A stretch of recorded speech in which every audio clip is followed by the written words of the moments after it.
Hey climbers, Josh here, back with another real world climbing video, and today we're doing something special. Most likely you've seen the climbing walls that I've had over the years, and if not, if you haven't seen those videos yet, there's a link up here. But today we're going to do something a little bit special, and instead we're going to go tour somebody else's home climbing gym. Today we're going to be going to my good climbing friend Jack's house, and he's got an epic home wall. I'll call it even like a gym. So why don't you come along with me to Jack's living room climbing gym.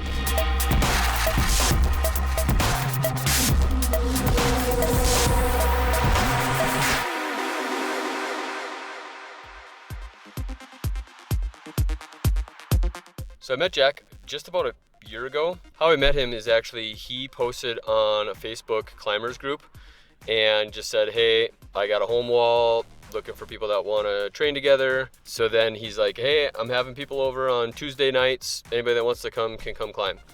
And so I started showing up on Tuesday nights, and quickly Jack and I became friends. He lives with the cutest little girl, Sally. And so it's Jack and his cute little girl, Sally. So I'm excited for you to be able to meet both Jack and Sally. And we're almost there. So here we go.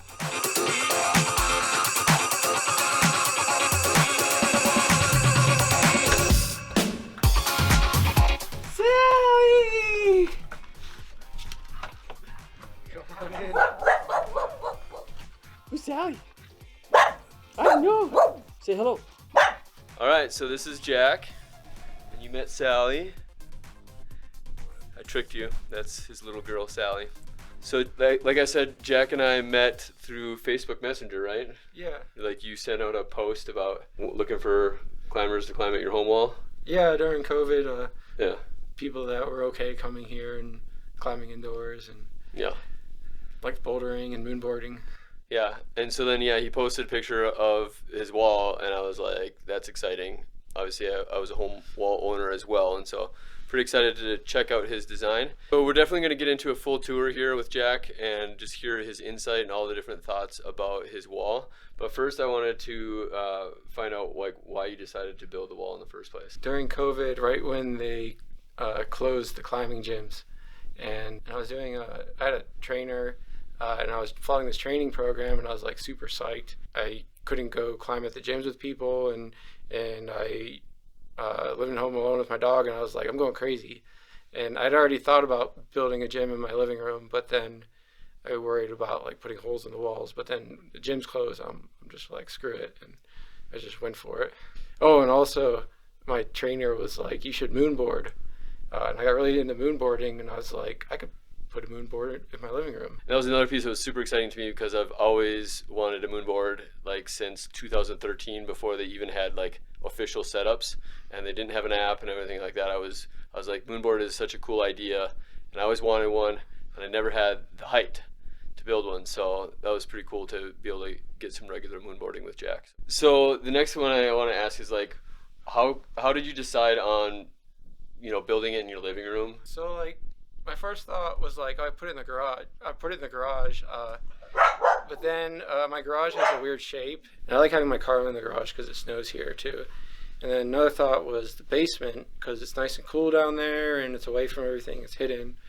But then the ceiling there is only 7.5 feet tall. So then the next spot was the living room. The living room was actually the most ideal spot, and that's because the ceiling is high in here. The ceiling here is 10.5 feet.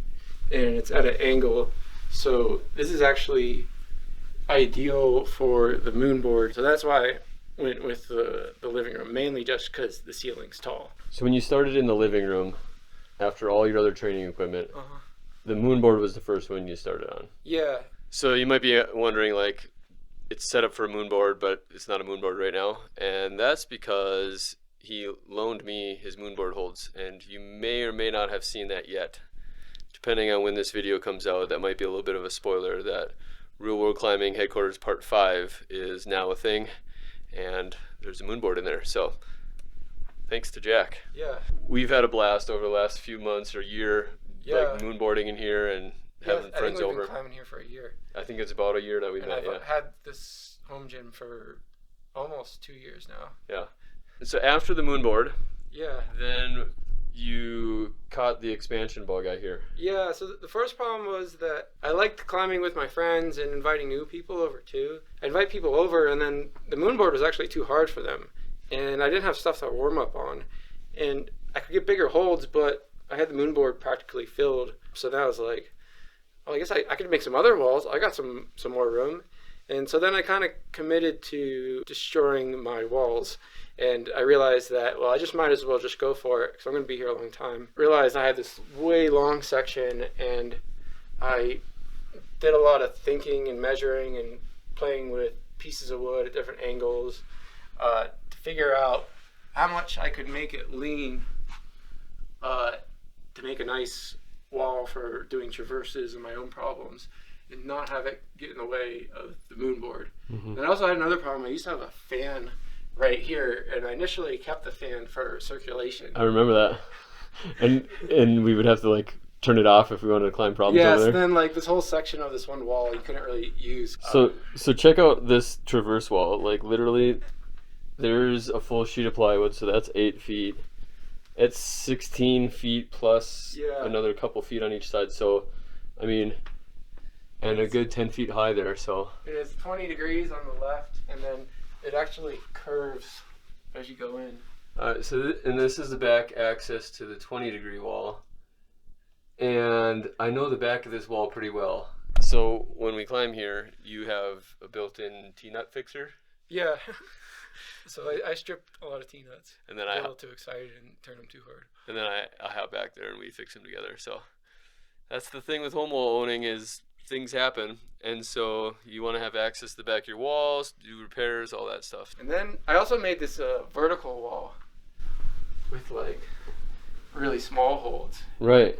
And this was kind of an experiment. I didn't really think about like how a dead vertical wall would work because it's really hard to make like slippery climbs with indoor climbing holds. Yeah. But I was able to find some like really small holds.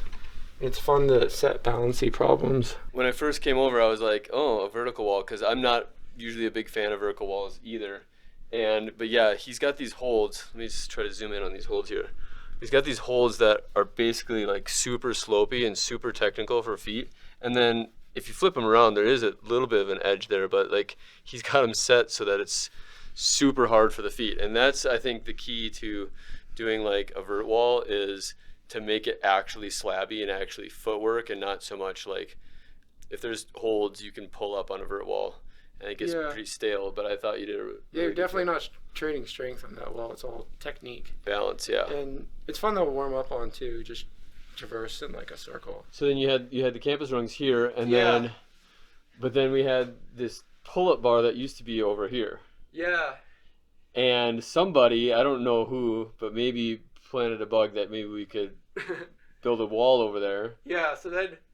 And then we were like, where can we put the campus rungs? And so let's talk about this expansion over here. And I just decided, I want more climbing space. Because I had the moonboard here and I wanted to build more problems and just have some fun. So I built this this wall here, which is closer to 30 degrees. And then I have this weird plant-like thing here. And I still wanted my campus rungs, so I designed them here. It basically, like, people walk into your house. Yeah, and they have to They literally walk into climbing. They have to walk under the campus board. So, I mean, check this out. Like, literally, now the campus rungs go right up there. So then you got into this other form of climbing called dry tooling. Oh, yeah. Yeah. And so what are these things that are on the wall here? Oh, so I have door hinges on the wall. Because you can pretend there are little holes in the rock. So you can actually climb like this. So Jack and his dry tooling friend have been trying to get me into this, but I'm not convinced. I'm not convinced, but they love it. So he's got these door hinges sprinkled all the way around, and he can literally do dry tooling on his home wall. And then because of that, you wanted to have a traverse, so then we started working on the ceiling. Yeah, so then, I put a whole board across the ceiling. I got rid of the fan. Yep. It was kind of just getting in the way. And then a ceiling piece over here to connect to the 30 if you want to go over to the vert wall. I mean, literally, you could go anywhere in his living room. So over the last year, coming over to Jack's house, we'd be sitting on this couch here, or somebody would be climbing, the other person would be sitting on the couch. Then what did you build? So then you're like, oh, I want to do something bigger. Oh, how this happened was I bought the wood holds for the Moonboard. Yeah. And they're really, really hard. Yeah. So we had the 2017. Yeah, 2017 Moonboard set. Yeah. And the wood holds and the yellow holds. Yellow holds are super crimpy, and there's only so many climbs I can do with them. And then the wood holds, I could basically only use like 2 of them at the top. Well, there's a 25-degree board set up for 2017. I think it was like the beginning of the summer, and I'm like, it's like nice in the evening now. Why don't I just like build one outside? And I could set it at any angle. Like I could do the 25 set and actually use the wood holds. So I was like, I'm gonna build one outside where the angle can change. So an adjustable wall. So let's go check that out. It's winter here now, and it just snowed a bunch. So. But it's winter here, but we were literally climbing here 2 weeks ago. So now you have the 2017 set out here, but you can adjust it. So this is what, at 25 degrees right here? Yeah. I have a doubles of the yellow, white, and black, and Josh has them right now at his place. So those used to be on that board, but then I lent them to Josh.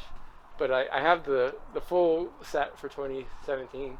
And the cool thing is, I think it's at 25 degrees right now. Yeah. Is that now I can do a handful of the problems that use the wood holds, and they're actually pretty appropriate for like V4, V5 at this angle. Yeah. And then I can cheat on the 40-degree ones, like climb at like 30 or 35 degrees. So let's show like how this is attached to the back. It might get a little bit dark just because again it's nighttime and we're outside, but yeah. You got a hinge system down here. And it's basically like a piano hinge all the way down, isn't it? Yeah, I got 2 of them, 2 3-foot hinges. Yeah. And then what are these 4x6s? 4x5s? Yeah, 4x6s. I didn't want to fully connect the Moonboard to the house. Mm-hmm. So what's mainly holding up the Moonboard is these 2 4x6s, which are concreted into the ground. I think it's like going down 2 feet. And then what do you got going on with this winch system here? Oh yeah, so there's 2 steel cables, and they meet at this dual trailer winch, and there's 2 pulleys in the middle for each cable and 2 at the top for each side. Each one goes to the post. And the cool thing here is that you just turn the winch and the angle changes. It was really slow by hand, but I can actually take this off and connect the drill, and the whole thing will like go up or down in like 10 seconds. And so when this is at 25, I mean legit, and here it's like an extra foot higher, right? Yeah, so I decided I wanted to do it like they do in the gyms, where they have the padding go all the way up to the base. So then for your kicker to be sized appropriately, I needed to make room for the pads and put it up a little higher. Yeah, so now you got this extra foot of kicker, and then when you put this thing at 25 degrees, it's easily 13 feet high itself. And so the first time we climbed on this, like the falls were like... It's kind of scary. We were freaked out. So... Yeah, so... But it's freezing out here, so we're going to head back in. But basically, literally, it was January here, 2 weeks. It's 2 weeks ago. It was January, and we were out here climbing. Yeah, I think climbing when it's like 30 degrees Fahrenheit with this big propane heater, it's actually really nice. We're about to get climbing here, but Jack, I gotta ask you, is it worth it? Do you find that it was worth it to build it? Yeah, it's definitely worth it. One thing, I never get kicked out. They don't say we're closing, so I can climb whenever. And then another cool thing, Sally can hang out here. It's fun to have people over to climb at your own house rather than the climbing gym. All right, well, thanks for opening your home gym to real world climbing and this tour. We're gonna get to some climbing in tonight. Make sure you clip the chains on the subscribe button, and I'll see you guys in a future video.